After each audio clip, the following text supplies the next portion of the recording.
the stand. Now he runs. He produces a magic print. He pulls out another one. This is incredible. This is ridiculous. This is 15 out of 10 on the incredible meter. What a player. What an entertainer. Give him the medal. Give him the Dally M medal. Hello, footy fans, and welcome back to the Chip and Chase podcast, coming at you on this lovely Saturday morning. It is freezing cold. I've got work in about 40 minutes, so we're going to try and get this one wrapped up pretty quickly, but we better get on and do the Saturday previews for round 6 of the NRL Telstra Premiership season. So as I said, we'll do this quick. So I'll jump straight into the first game on our Super Saturday.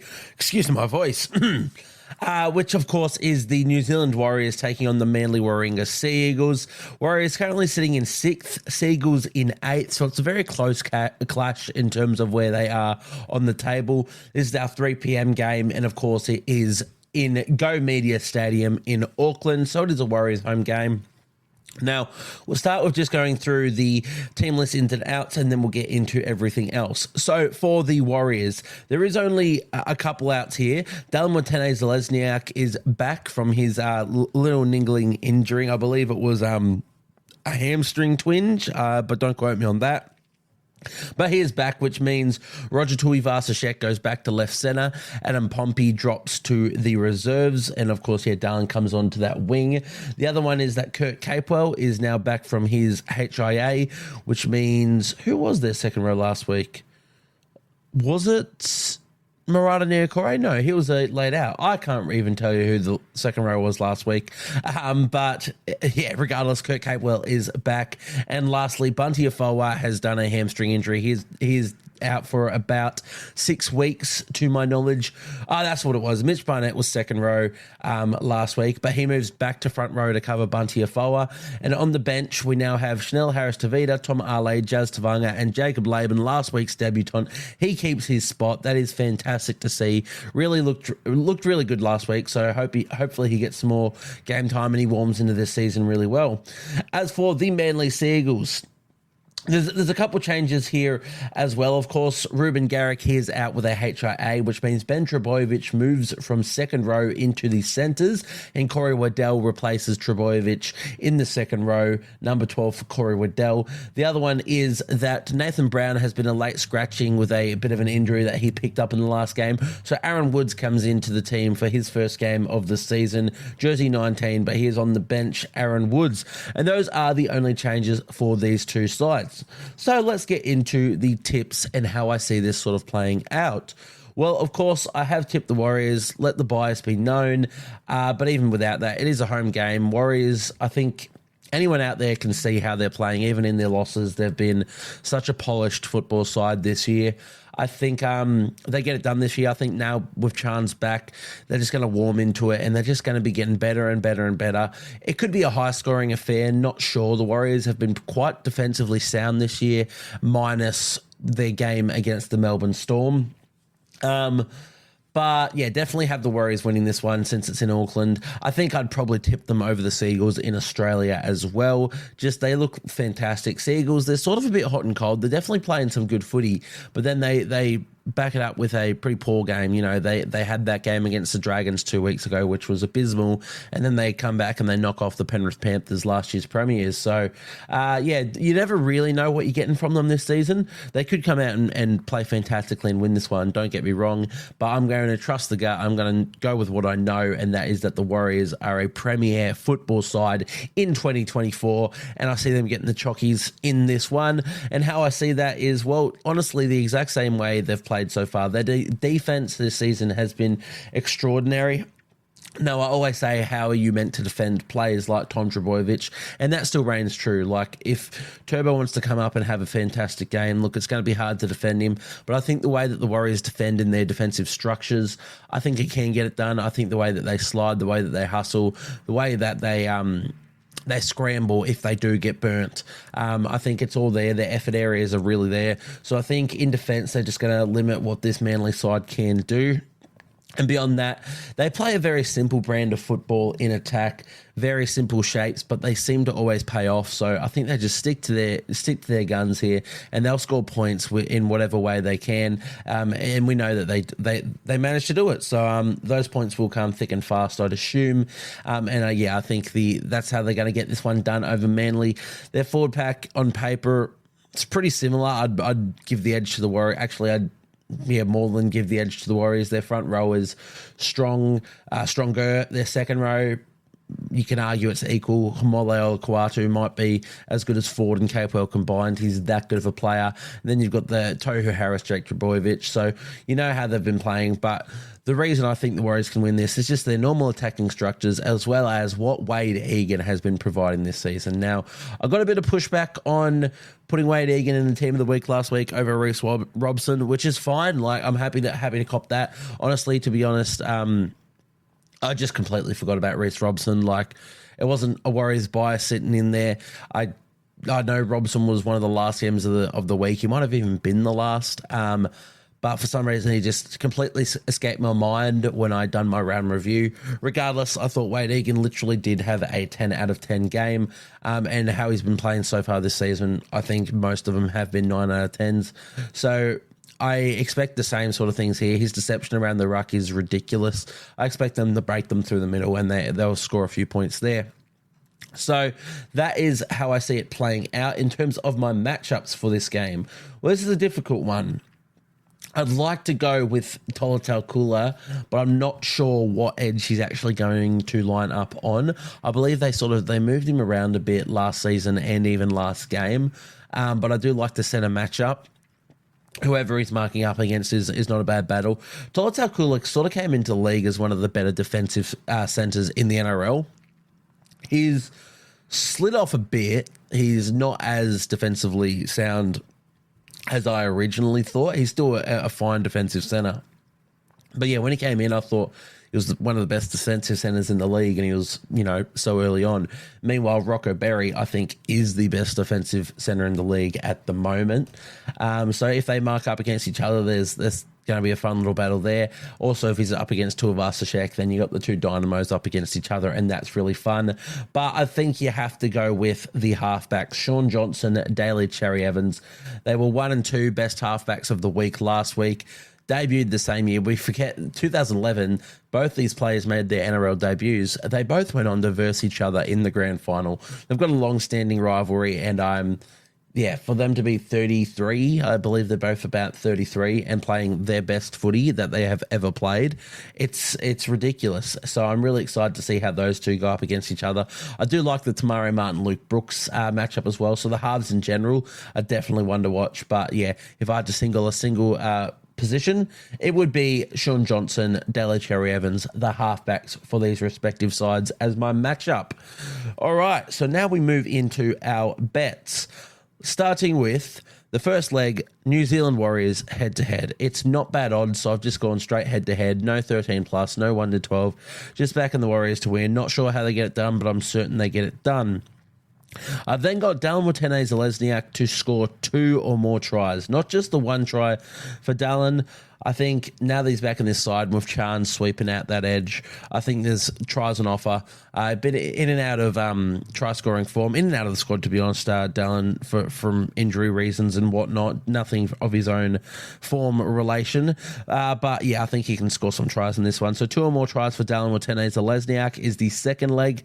And then I've got the match going over 41.5 total match points. I think that one should be pretty simple. Warriors put 34 of their own points, I believe, on South Sydney last week. And I'm not saying that the Seagulls are as bad as South Sydney, but I also think that the Seagulls can score more points than South Sydney. So if they score 2 tries or even 3 tries and the Warriors score 4 or 5, you've got that match points wrapped up quite easily.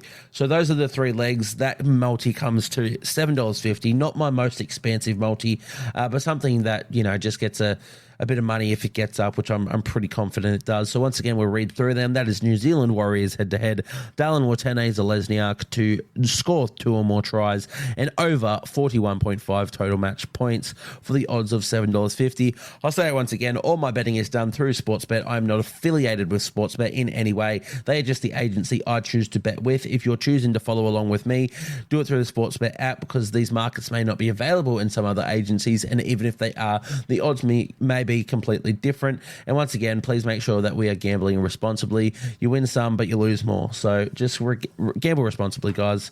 It's all for a bit of fun. Regardless, that will wrap us up for the first Saturday game between the Warriors and the Seagulls. We'll then move into our second Super Saturday game, which is the Parramatta Eels taking on the North Queensland Cowboys. Eels currently sitting in 14th and the Cowboys up in second. This one taking place 5:30 p.m. Combank Stadium, Sydney. So it is a Parramatta Eels home game. Eels... it's been a pretty indifferent start to the season to them. Pretty poor, if you will. You know, they've had some good performances in there. They took the Panthers to the wire and was a good performance. Then they've got a couple wins mixed in, but yeah, a few losses as well, including, you know, at one point lost to the Tigers and an absolute trouncing last week by the Canberra Raiders. So definitely not their best start to the season. They're definitely missing Mitchell Moses. But we'll get into their teamless news. So for the Eels, they have dropped... it's not even saying here, but they've dropped Blaze Talangi back to reserve grade. Dejan Arce comes into the side at 5/8, which I think is better for them. I was calling for the Ethan Sanders, the young halfback, to get a shot, but going Dejan Arce, who's tried and tested in the NRL, is a great shout as well. So he comes at 5/8. In the centres, Morgan Harper comes in, and Bailey Simonson, who was last week's centre, shifts out to the wing to replace Micah Sevo, who has also been dropped from the side.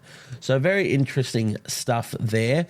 In terms of their forward pack, they've just got the one in, that is Bryce Cartwright. He is still day-to-day, so there's a chance he drops out, but I think the fact that they've named him is a good indication that they believe he's ready to rock and roll. So Bryce Cartwright, he comes back in at number 12, second row for him, which means Wiramu Greg drops off the bench and Ryan Madison drops back to the bench, which I think is a good thing. As I've said, I think what they're missing is the Madison Paolo punch off the bench. Paolo did come off the bench last week and wasn't great, like, don't get me wrong. I'm not going to believe in that formula if it is, you know, proving that it's not working, because, yeah, last week, Paolo, however you want to say it, not a fantastic game, but I do think that it was working for the first games of the season. Try it again. Paolo and Madison coming off the bench could be the punch that they need. For the Cowboys, unfortunately, young Zach Labour, he is out for the season after rupturing his ACL, which is just awful. That is really unfortunate stuff for Zach Labour, but that does mean Tom Chester comes into the side at centre. Important to note that Semi Valemai is also listed among the reserves. They've cut the reserves back to 2. That is Thomas McKaylee and Semi Valemai. So there's a chance that he comes into the side, but I'm going to believe that they stick to their 1 to 17. And those are the only changes for the North Queensland Cowboys. They've been pretty lucky in avoiding a lot of injuries so far this season, and they're playing well from it. So in terms of the tips, I have tipped the North Queensland Cowboys, but I have been getting a bit more around the Eels. I think backs against the wall. I think Dejan Arce is going to be a massive in. He's just going to provide a bit more direction, which means Dill Brown can play a bit more off the cuff, which I think is just going to do wonders for the Eels. So I do like that, the moves there. Micah Seaver getting dropped. Look, I'm not one to comment on it. It's obviously through lack of effort and everything. So they believe that Bailey Simonson's the way to go. I'm going to back them in for that. It is an interesting story to tell, though, with Micah Sevo. He's been one of the better wingers in our comp since his debut, really. And yeah, he's been a bit down on form, but he's been down on form from what we expect of him. I still think he's been playing decent footy. Still scored 2 tries last week. So yeah, interesting that they've dropped him. But yeah, I don't think it really changes much to their attacking structures or how they're going to win this game regardless. I don't think Micah Sevo in or out is going to change the narrative of the game. But yeah, I still do think the Cowboys do get away with this one. They have been better this season. You can't argue they've been a bit of, flat track bullies, just putting big scores on the lesser competition. But I think this could be a good test. Not that Parramatta are sitting as one of the better teams in the competition, but I do think despite where they're placed on the ladder, the Eels are a decent football side, a pretty strong football side. I'd have them maybe not top 8 anymore, but I'd still have them over a lot of other sides below them. They'd be the top half of the bottom 9, if you will. And I think it could be a good test for the Cowboys to get it done. Yes, it's not a full-strength Eels side. They're going to be missing Mitch Moses. But also, I think this Parramatta side with backs against the wall, they're going to come out firing. And if the Cowboys can get it done against that team, then it bodes well for their season. Regardless, Parramatta could also just get the win on the back of that as well. But I just think the Cowboys, if the Raiders, respectfully to the Raiders, they've been playing some great footy this year. If the Raiders can put 43 points, was it last week, on the Eels, then a Cowboys team who attacks the way that they do, it could be, it could be really hard to stop them. So yeah, they're just my tip. I'm going to back them in based on what we've seen so far this season. I've been very high on the Eels. I tip them essentially every week. I think this might be the first time I haven't tipped them. I even tipped them over the Panthers in round 1. So yeah, taking the Cowboys in this one, I see them getting it done, and we'll just leave it at that. In terms of my matchup of the game, very hard to look at. We could just go straight to the fullbacks once again, the two stalwarts of their team, the two superstars, if you will. Different sorts of players, definitely. Clint Gutherson, very much just effort based and positionally aware, and just his awareness of the game, his game sense is fantastic. Scott Drinkwater is a lot more electric, but also he's played in the halves. Both these players have played in the halves, haven't they? Both been 5/8 before. So they just have, a great sense of where to be. Great passing game, kicking game. They're fantastic fullbacks, and they bring different aspects to the sides, but they're so important to their sides as well. I think if you take both of these players out, these teams are nowhere near what they can be. But let's see if we can find anything else that isn't just a typical fullback one. I'd like to go the front row forwards, but I can't put Taumalolo into any bloody matchup because I don't know if he's going to play 3 minutes or if he's going to play 60. It's just really, really frustrating. You know what? Let's lock in the lock forward duel. Jaman Hopgood and Ruben Cotter, the two Queensland Dynamos, playing some fantastic footy, both of these players this year, and both, played fantastic footy last year. I'm going to lock them in as my matchup of the week.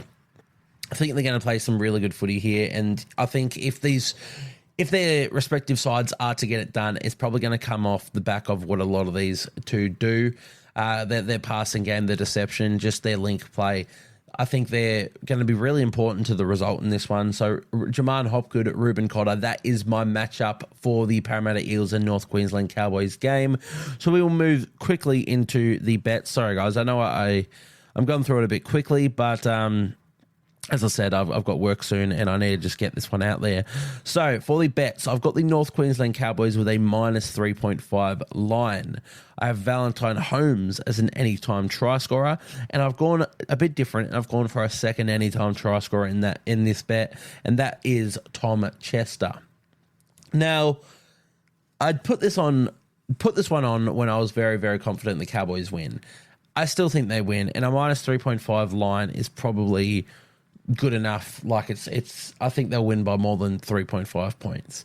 But yeah, I'm getting a little bit more just a bit concerned about it, I suppose.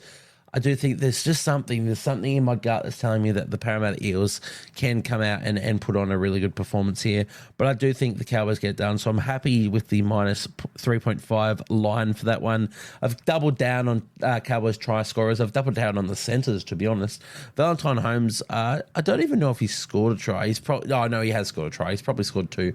He scored that one from the kick back inside from Murray Talangi a couple of weeks ago against the Broncos. Pretty sure he scored one before that. But a lot of what he's doing is running really hard lines, making 200 plus meters a game. And all he needs to do is just break through on one of those, and there's a try there for Valentine. So he's going very close.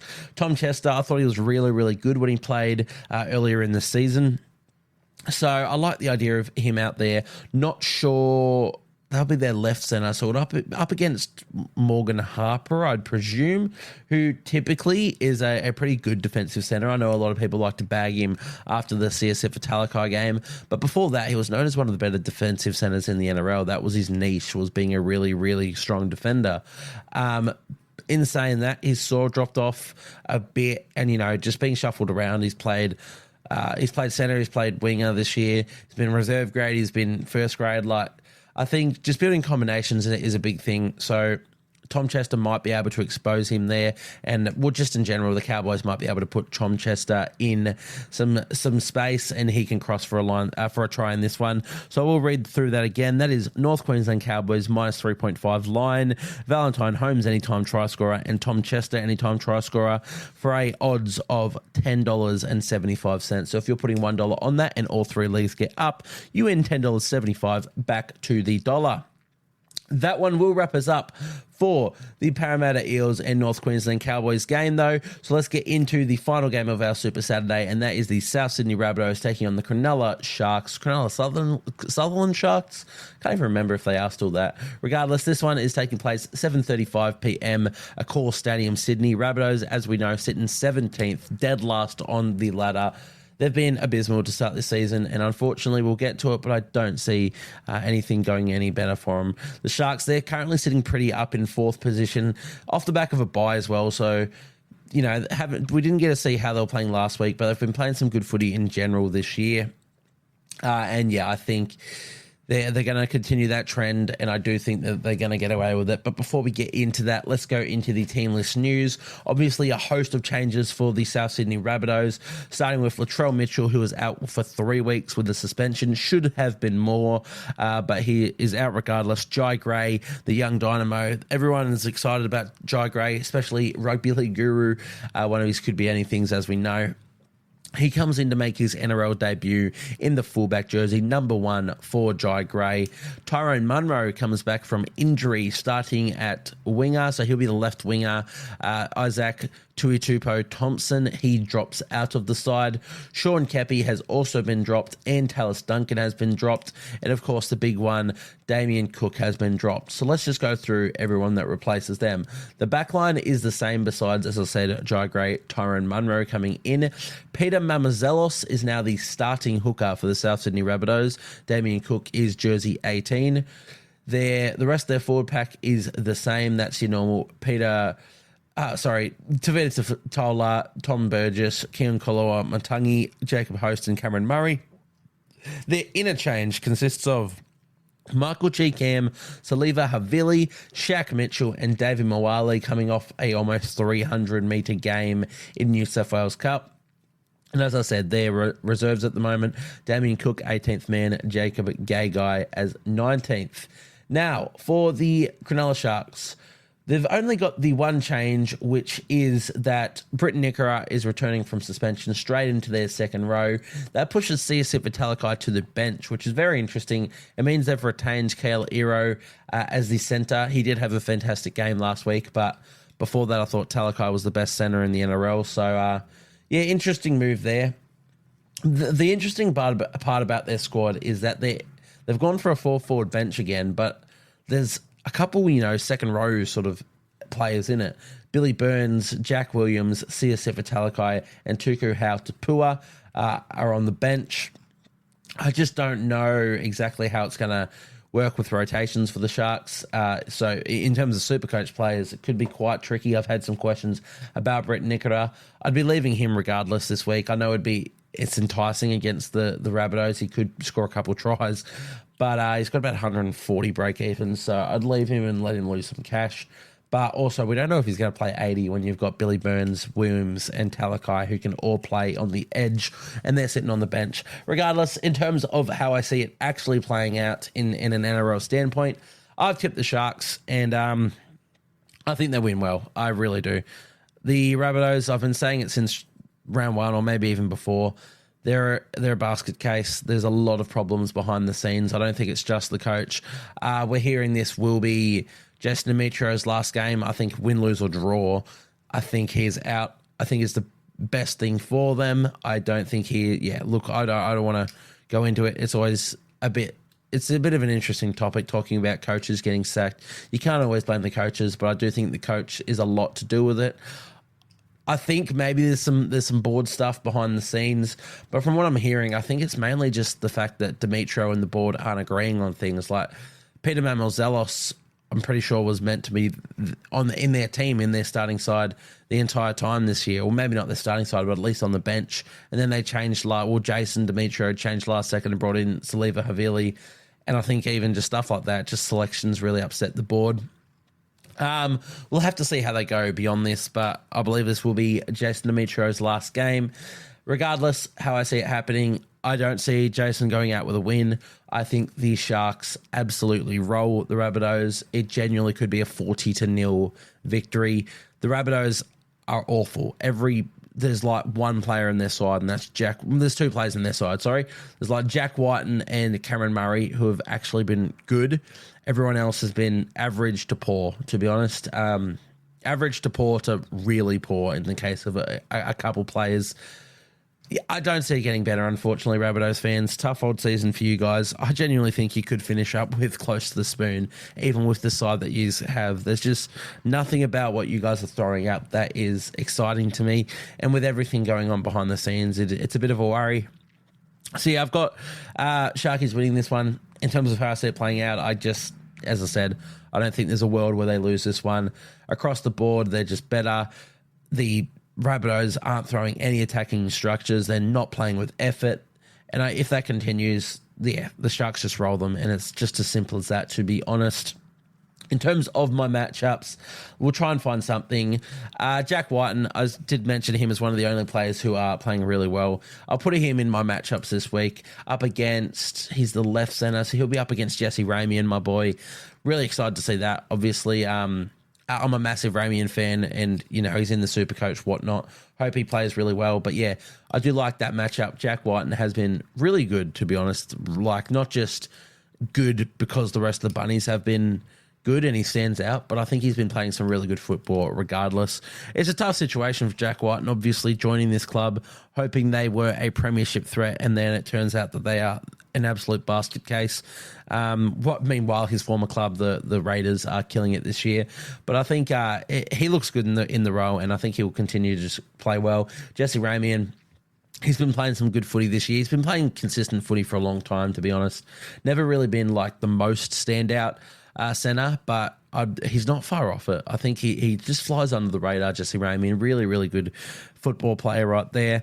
But yeah, I'll leave that one as my matchup. So we'll go straight into the bets. Once again, going through this pretty quickly. Need to get out of here. Sorry, guys.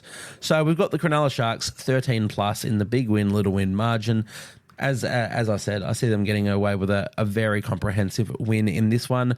I've got Nico Hines as an anytime try scorer. Hasn't scored a try so far this season, Nico.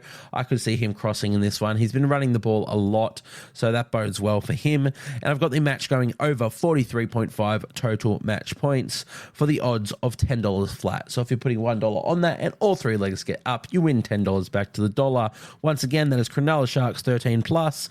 Nico Hines, anytime try scorer, and over 43.5 total match points. That one will wrap us up, guys. So thank you guys for tuning in.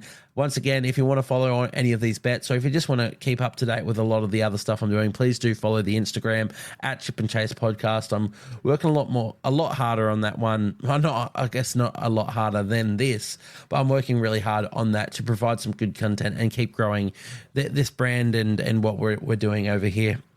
So go give that a follow, show the post some love, and yeah, reach out to me if you do choose to get on any of these bets. And let's have a bit of a laugh and let's ride these together and hopefully win some money.